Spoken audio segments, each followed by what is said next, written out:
يا أيها النبي اتق الله ولا تطع الكافرين والمنافقين إن الله كان عليما حكيما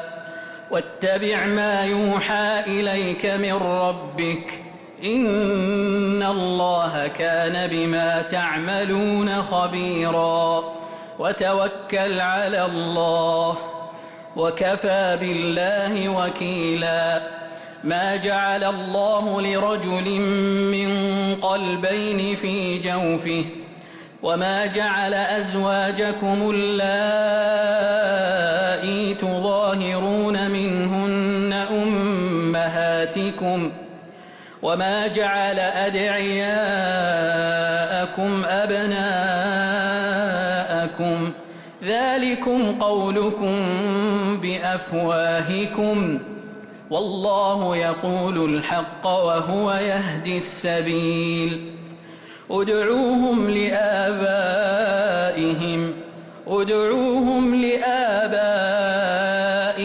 هو أقسط عند الله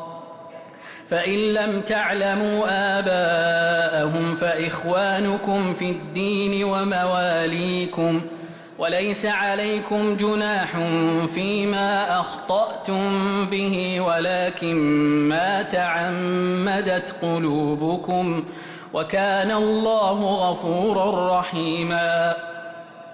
النبي أولى بالمؤمنين من أنفسهم وأزواجه أمهاتهم وأولو الأرحام بعضهم أولى ببعض في كتاب الله من المؤمنين والمهاجرين إلا أن تفعلوا إلى أوليائكم